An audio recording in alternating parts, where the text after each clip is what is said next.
Hello friends, welcome to my channel. आप सभी को वट सावित्री व्रत की हार्दिक शुभकामनाएं। आज मैं आपके साथ में शेयर करने वाली हूं वट सावित्री व्रत की पूजन सामग्री।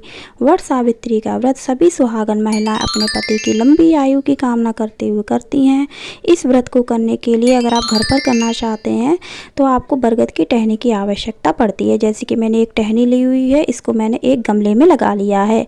आप चाहें तो इसे एक जल के लोटे में भी लगा सकते हैं। बरगद की टहनी लेते वक्त आपको ध्यान रखना चाहिए कि इसमें एक किल्ली जरूर होना चाहिए, क्योंकि उसको निगल कर ही हम अपने व्रत का पारण करते हैं। लेकिन अगर आप घर से बाहर जाकर के पूजा करना चाहते हैं तो आप बरगद के पेड़ पर वट सावित्री व्रत की पूजा आसानी से कर सकते हैं। तो फ्रेंड्स, पूजा करने के लिए हमने यहाँ पर रोली, अक्षत और चंदन ले लिया है। साथ में हमने एक धूप बत्ती ले ली है।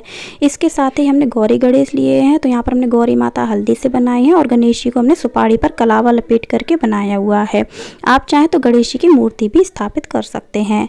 इसके बाद हमने यहाँ पर एक शुद्ध जल का लोटा लिया हुआ है, क्योंकि सबसे पहले हम बरगद के पेड़ को जल से सींचते हैं। अब हमने सिंदूरदानी ली है। सिंदूरदानी हम वही लेंगे जिससे हम प्रतिदिन खुद सिंदूर लगाते हैं। इससे हम माता गौरी को सिंदूरदान आज के दिन अवश्य करेंगे। इसके बाद में हम मौली ले लेंगे। फ्रेंड्स, अगर आप घर से बाहर जाकर के पूजा करते हैं तब भी आपको यही सामग्री ले जानी है। इसके बाद बरगद के पेड़ के नीचे प्रज्वलित करने के लिए हमने शुद्ध देसी घी का दीपक लिया है। आरती करने के लिए हमने अलग से दीपक बनाया हुआ है। अगर आप घर से बाहर जाकर के पूजा करते हैं तो आप मिट्टी का दीपक में देशी घी का दीपक जलाएं, क्योंकि वह दीपक हमें वहीं छोड़ करके आना होता है। घर पर आप कोई भी दीपक प्रयोग में ला सकते हैं। इसके बाद हमने बरगद के पेड़ पर फेरी लगाने के लिए कच्चे सूत लिए हैं। मैंने 2 तरह के कच्चे सूत आपको दिखाए हैं। आप कोई भी कच्चा सूत पूजा में प्रयोग कर सकते हैं। अगर आपको कच्चा सूत नहीं मिलता है तो आप मौली का भी प्रयोग कर सकते हैं। इसके बाद हमने पूजा के लिए कुछ अनाज लिया है। अनाज के रूप में आप गेहूँ, चावल या फिर जौ का प्रयोग कर सकते हैं। साथ में हम माचिस अवश्य रूप से ले लेंगे। इसके बाद हमने पूजा में प्रयोग करने के लिए पीले धागे की एक माला बनाई है। यह माला हमारे यहाँ 2 बनाई जाती हैं। अगर आपके यहाँ 1 बनाई जाती है तो आप 1 बना लें। यह 7 धागों की माला बनाई जाती है। अगर आपके पास पीला धागा नहीं है तो आप सफ़ेद धागा की भी माला बना सकते हैं। उसको आप हल्दी में कलर कर सकते हैं। यह माला बरगद के पेड़ को पहनाई जाती है, तो आप इसको ज़रूर बनाएं। अब हमने चौक बनाने के लिए हमने गेरू का प्रयोग किया है। आप आटा से या फिर हल्दी से भी चौक बना सकते हैं। इसके बाद वट सावित्री व्रत की पूजा में चने भिगोए जाते हैं। भीगे हुए चने का प्रयोग इस पूजा में किया जाता है, क्योंकि भीगे हुए चने वट वृक्ष पर अर्पित किए जाते हैं। तो आप ध्यान से इनको रात में भिगो करके जरूर रख दें। किसी किसी के यहाँ पर अंकुरित चने अर्पित किए जाते हैं। अब हमें वट सावित्री व्रत की पूजा करने के लिए आटा और हल्दी का ऐपन बनाना होता है। आप चाहें तो यह ऐपन चावल के आटा से भी बना सकते हैं। पूजा में अर्पित करने के लिए हमने कुछ दक्षिणा ली है। दक्षिणा आप अपनी सामर्थ्य के अनुसार ले सकते हैं। इसके बाद आज की पूजा में कथा सुनने का विशेष महत्व होता है, तो आप कथा की पुस्तक ले सकते हैं या फिर यह कहानी किसी से सुन भी सकते हैं।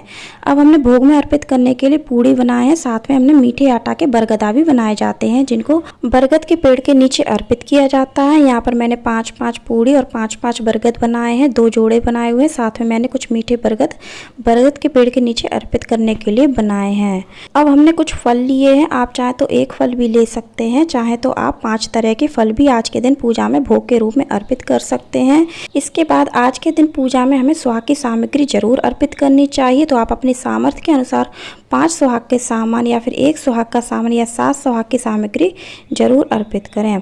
बाद में यह सभी सामग्री अपनी सास को बायने के रूप में दे सकते हैं। थोड़ा सा सामान आप अपने लिए भी रख सकते हैं। यहाँ पर हमने एक साड़ी निकाली हुई है, जिसको हम बायने के रूप में अपनी सास को दे देंगे। इसके बाद फ्रेंड्स, आज की पूजा में इस तरह के बांस के पंखे का भी प्रयोग किया जाता है। यह संख्या में 2 लिए जाते हैं और किसी किसी के यहाँ 1 ही पंखा लिया जाता है। इससे हम बरगद के पेड़ को हवा करते हैं, तो हम बरगद के पेड़ पर छोड़कर आ सकते हैं। और जो दूसरा पंखा होता है उससे हमें अपने पति को हवा करनी चाहिए।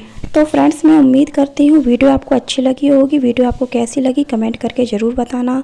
पसंद आई हो तो लाइक करना, शेयर करना, चैनल को सब्सक्राइब करना, बेल आइकन को प्रेस करना और कमेंट में जय माता दी, राधे राधे अवश्य लिखना। धन्यवाद। राधे राधे।